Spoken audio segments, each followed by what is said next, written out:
জয় শ্রীকৃষ্ণ। রাধে রাধে। শাস্ত্র জিজ্ঞাসা চ্যানেল এ স্বাগতম। গীতার অমৃত উপদেশ নিয়ে কথা বলবো আজকে। বাস্তব একটা কথা হলো এই যে আমরা গীতা পাঠ ভাগবত আলোচনা শুনি, কিন্তু যত কথা শ্রুত হয় সেগুলিকে কাজে লাগাতে চেষ্টা করি না। আমাদের স্বভাব হলো এই যে শুনি অনেক কিছু, কাজে লাগাই কম। মানুষ নিজের জন্যই কাজ করে, স্বার্থের জন্য করে, অহংকারের সঙ্গে করে, এই সব কর্মই বন্ধন করে। কিন্তু ফলাকাঙ্ক্ষার হিত স্বার্থশূন্য হয়ে কেবল লোকহিতের জন্য অথবা ঈশ্বরের সেবার জন্য সে যে কর্ম করে তা লাভদায়ক হয়, তা মানুষকে বন্ধন করে না। ভগবানের নিষ্কাম প্রেম হয়ে গেলে আর ভোগ এবং মোক্ষের ইচ্ছা থাকে না। ভগবানের প্রতি বিনা কারণে যে প্রেম তা বিশুদ্ধ প্রেম। নিষ্কামভাবে প্রেম করতে যদি কোনো ভুল হয় তবে তা ক্ষমার্হ। বন্ধুরা, আমাদের জীবনের যতটা সকামভাবে কেটে গিয়েছে তা তো গিয়েছেই, বাকি জীবনটা নিষ্কামভাবে কাটানো চাই। নিষ্কামের রহস্য বুঝতে পারলে অর্থ, শরীর, মানসম্মান, স্বার্থ ত্যাগ করা কঠিন হয় না।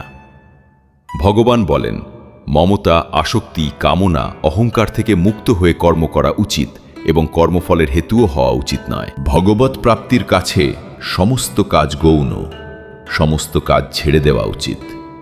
যেমন অর্থলোভীর কাছে সমস্ত কাজ গৌণ হয়ে যায়, তেমনি ভগবানের প্রতি লুব্ধ মানুষের কাছে সমস্ত সাংসারিক কাজ গৌণ হয়ে যায়। ভগবানের প্রতি যার প্রীতি উৎপন্ন হয় তার সকল সাংসারিক কাজের প্রতি অবহেলা হয়ে যায়, যেমন হয়েছিল গোপীদের, শবরীর এবং সুতীক্ষের।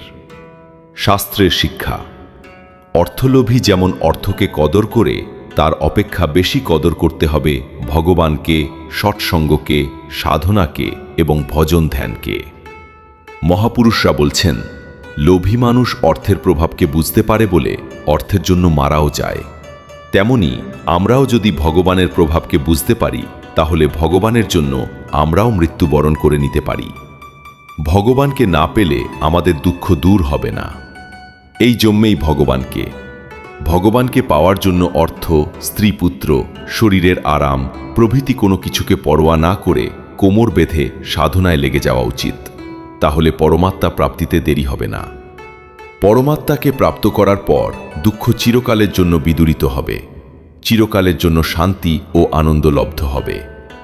একজন মহাত্মার দ্বারা সকল প্রাণীর কল্যাণ হতে পারে, অন্তত মানুষের কল্যাণ তো হতেই পারে। একটি প্রদীপের দ্বারা লক্ষ লক্ষ দ্বীপ জ্বালানো যায়, কিন্তু অন্য প্রদীপে তেল এবং পলতে থাকা চাই। সেই রকম মহাত্মার প্রতি শ্রদ্ধা এবং বিশ্বাস থাকা চাই। বশীকরণের দুটি মন্ত্র আছে, তার দ্বারা মহাত্মা, পরমাত্মা, দেবতা সবাই বশীভূত হতে পারেন। একটি হল স্বার্থ ত্যাগ, অর্থাৎ স্বার্থশূন্য হয়ে সেবা করা, আর অন্যটি হল তার গুণকীর্তন করা। বৈরাগ্য, নিবৃত্তি এবং ধ্যানে প্রত্যক্ষভাবে শান্তি ও আনন্দ পাওয়া যায়। এজন্য সংসারে বৈরাগ্য এবং পরমাত্মার প্রতি প্রেম, তার ভজন ধ্যান নিরন্তর করা উচিত। কেবল ভগবান ছাড়া অন্য কোনো কিছুর ইচ্ছা না করা হলো তীব্র ইচ্ছা। তীব্র ইচ্ছায় ভগবানের প্রতি প্রেম হবে। প্রেম হলে ভগবানের ভজন ধ্যান স্বাভাবিক হয়ে যাবে, তখন আর তা করতে হবে না। যারা পরমাত্মাকে ছেড়ে দিয়ে সাংসারিক বিষয়ে মন দেয়, শাস্ত্রতাৎ ভগবান বলেছেন যে আমাকে তার সর্বস্ব অর্পণ করে দেয়, তাকে আমি আমার সর্বস্ব সমর্পণ করে দিই। আরও বলেন, ভক্তি মার্গে প্রেমই প্রধান, কর্মযোগে স্বার্থত্যাগ প্রধান, ধ্যানে আলস্য ও বিক্ষেপের ত্যাগ প্রধান, আর জ্ঞান মার্গে পরমাত্মার তত্ত্বজ্ঞান প্রধান।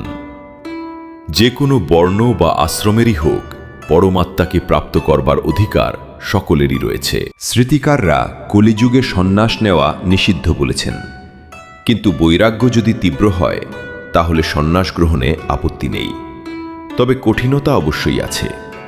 কলিযুগে ভগবানের নাম জপ করাকেই সর্বশ্রেষ্ঠ বলা হয়েছে। সকল সাধনাতেই নাম জপ এবং স্বরূপের ধ্যান প্রয়োজন। মহাপুরুষরা বলছেন, সবুজ চশমা পড়লে সমস্ত পৃথিবীকে সবুজ মনে হয়, তেমনি হরির রূপের চশমা পড়লে সমস্ত সংসার হরিময় দেখায়। কোনো মানুষ খুবই দীন দরিদ্র, আর অন্য একজন মানুষ রাজা মহারাজা। ভগবানের কাছে উভয়েরই সমান সম্মান।